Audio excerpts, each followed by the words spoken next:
All right. So we are moving right along. This is our spring semester. We have Lucas here is going to be doing a history podcast. I don't want to ruin it too much, but this one is going to center around 1913, maybe 1914. And he's going to take it away and give us a little bit of information, a little bit of an insight to step outside the classroom and step into his. Without further ado, it's time to get a little history information with our friend Lucas. Here we go. As the clock strikes 10, the citizens of a small Belgian town cover their ears as bombs exploded on the bridge, severing them from the other side. When the ringing stopped, instead of dead silence, there was the insistent sound of marching, the stamping of feet. From the ashes of the rubble and smoke came the rumbling mass of armies. The Germans were here.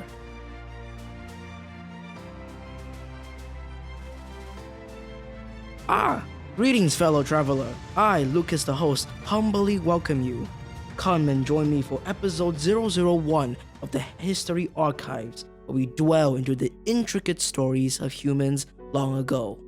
From heroic tales of valor to bloody wars and tragedy, millions of years of humanity are contained within the books of our library. Let's open one, shall we? So, to give a quick intro to what we will be dwelling in today, as I covered in episode 000, we will be beginning in the year 1914. Specifically, we will be covering the beginnings and the spark of World War I and what happened before, during the Balkan Wars and the expansion of the Ottoman Empire. So, let's get into it, shall we? The calm before the storm.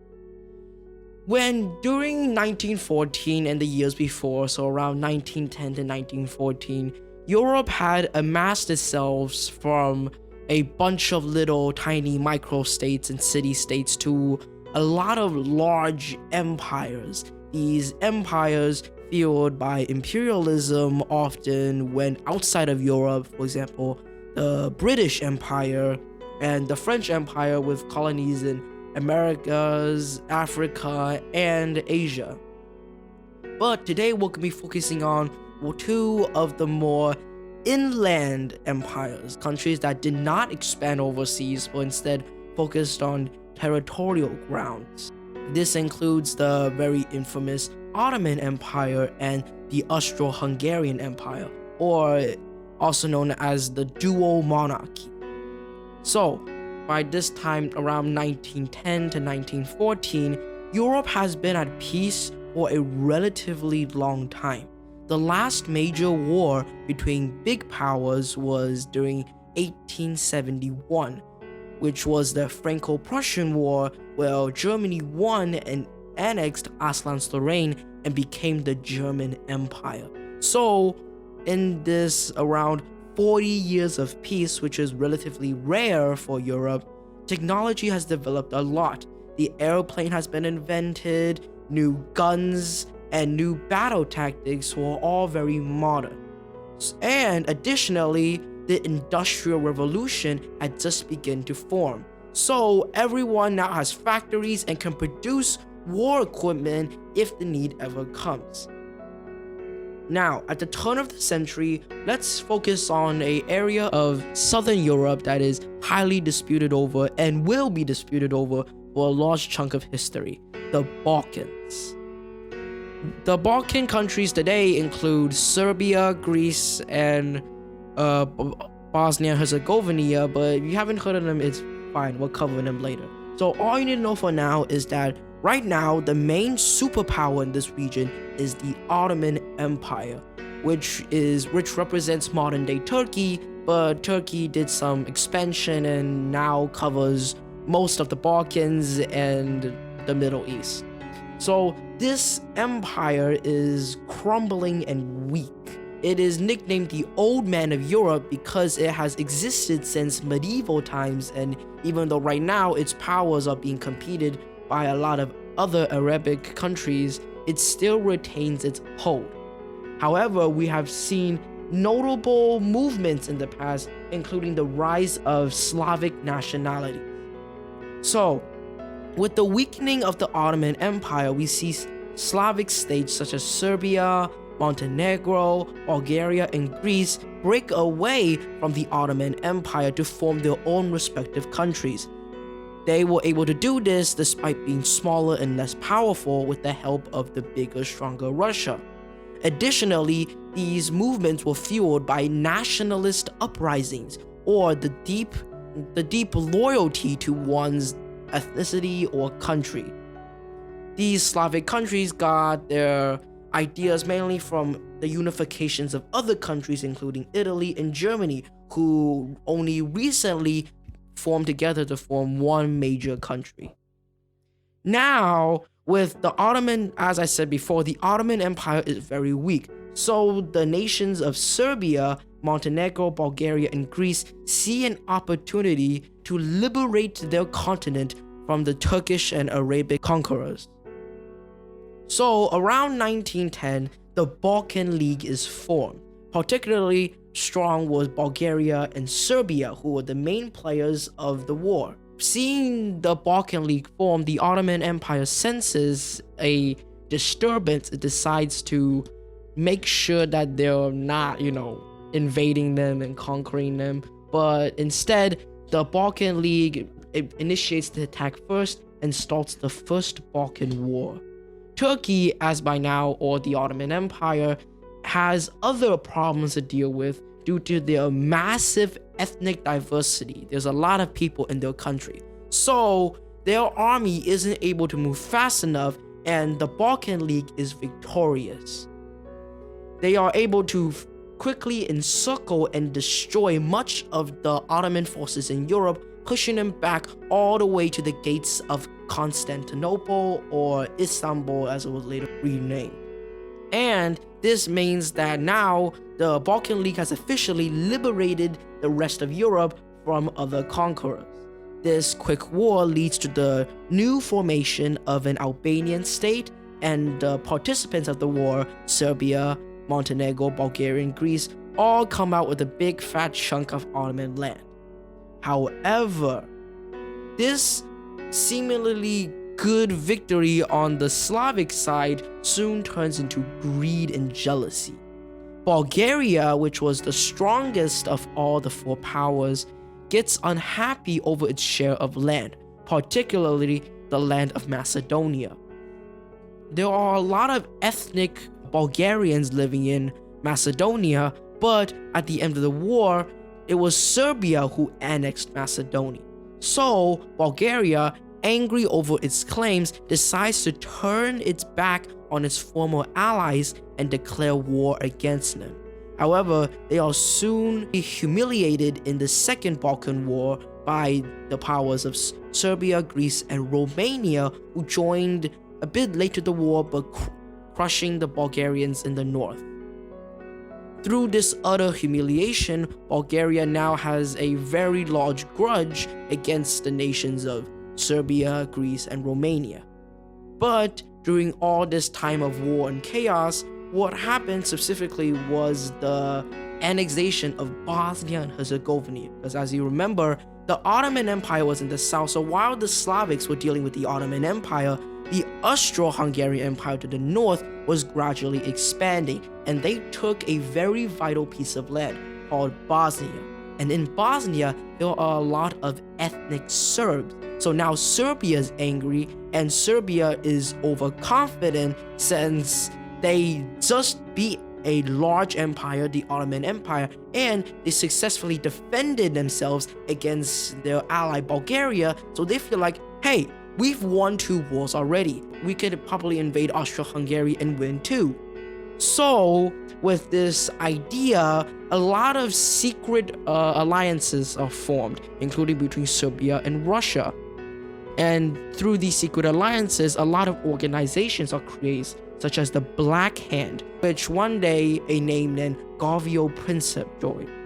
So Gavrilo Princip was very much a nationalist. He loved his country and he loved being Serbian. However, he saw over the border that the Serbs in Bosnia were being mistreated by the Austro-Hungarians. So one day he brought a proposal to the Serbian and Black Hand leadership. Let's assassinate the Austro-Hungarian emperor, but not exactly the emperor, the archduke, which was the heir to the throne or the next in line. This was a very dangerous move, but it also would allow Serbia to gain bigger control and possibly win a war, gain Bosnia, and form a greater Serbian state. So, under the cover of night, Gavrilo Princip and a few assassins were snuck into Bosnia's capital, Sarajevo. There, they received training and taught how to use a gun and use bombs.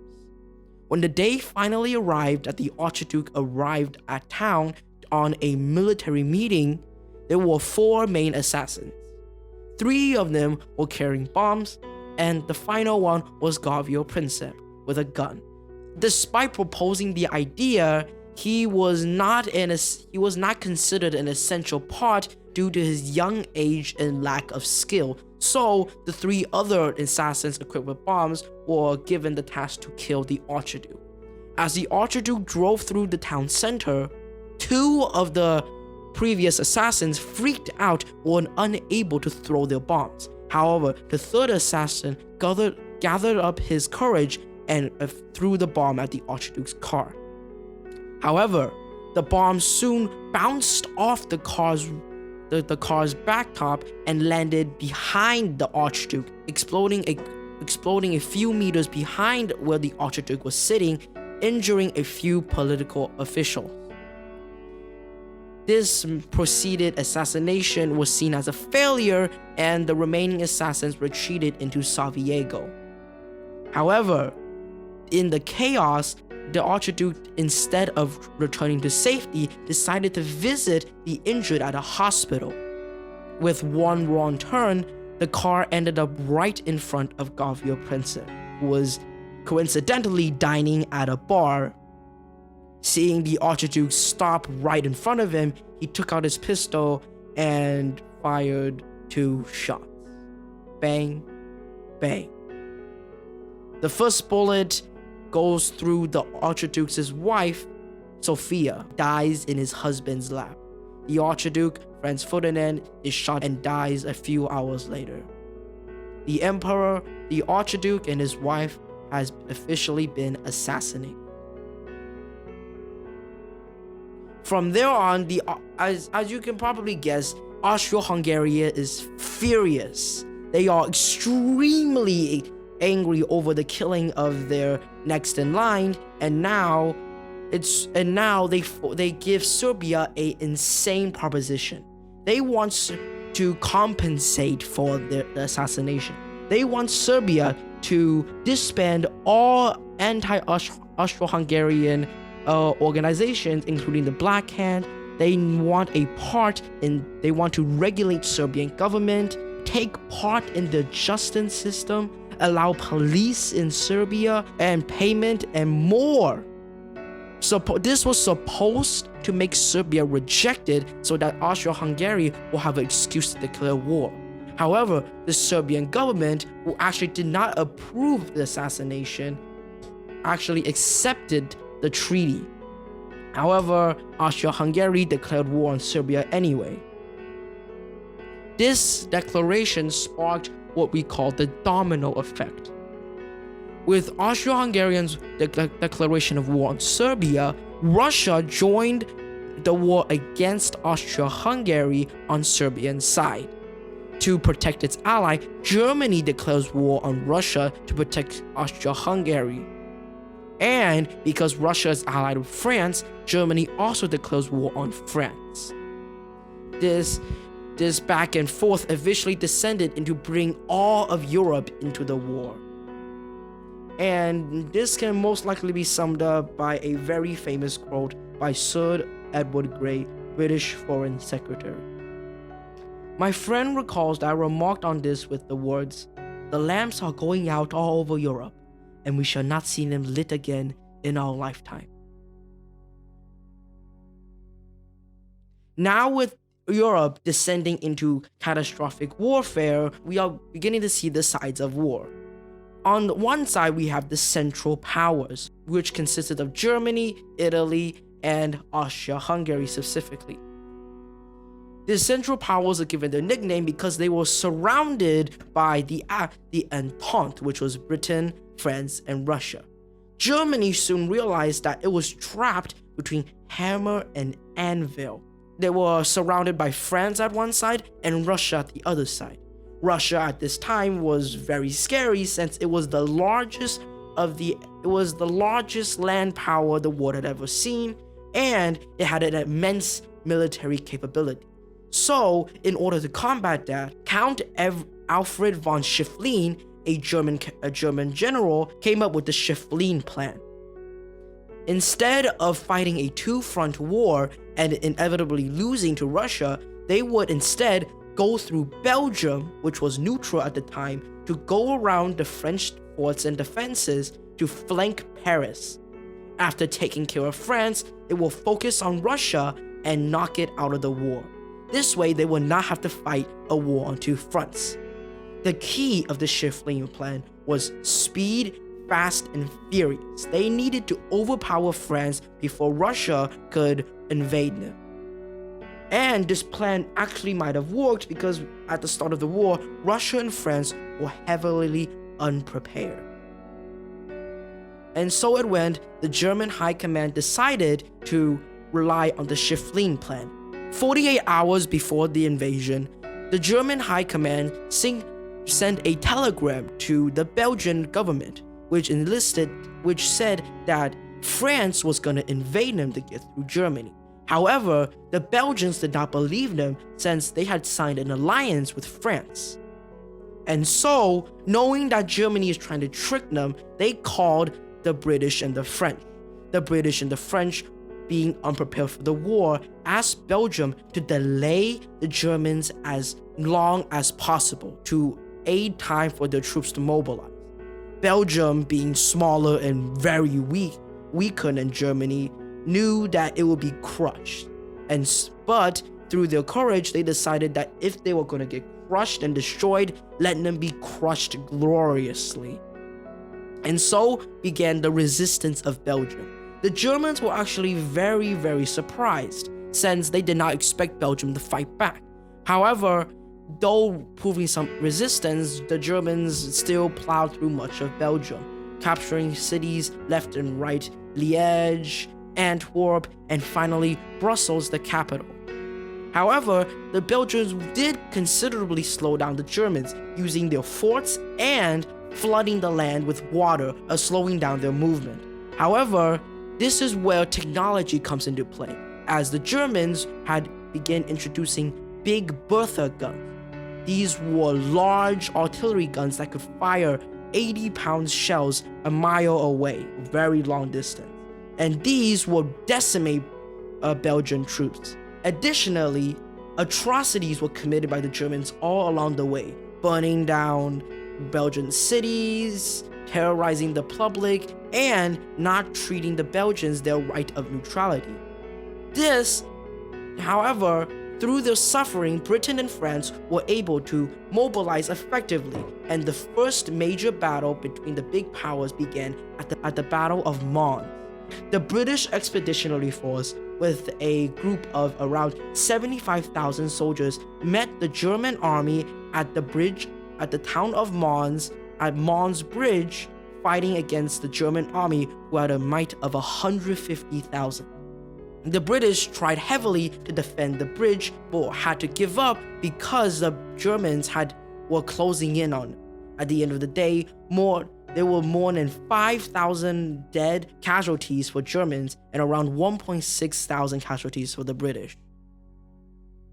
This inevitably caused the Allies to retreat to Flanders, which is the southern portion of Belgium. With Belgium now steamrolled, the invasion of France began. The French initially anticipated a German invasion near Alsace-Lorraine, so they had their forts and main troops there. However, due to realizing that this was all fraud, the French began a massive withdrawal to Belgium to defend their vulnerable capital. This, however, was This, however, backfired since with their troops now moving, they were no longer able to defend themselves from the German big guns, and they were steamrolled all the way to the edges of Paris, with the Germans making it to around 30 kilometers outside of the Paris gates. However, due to a slight miscalculation, the German First Army, led by von Kluck, had its flank exposed, and Joseph Minori's Sixth Army decided to take a gamble. To defend the French capital, the Sixth Army, unaided and alone, would charge the German First Army head-on to defend Paris. Knowing that it would suffer heavy casualties, the men charged into battle to defend their country. This is where the miracle of the Marne happens. The Germans, tired from marching and tired of marching and fighting, were repelled back by the new French troops and by reinforcements from Paris, and were forced back from Paris, saving France and destroying the Schifflin plan.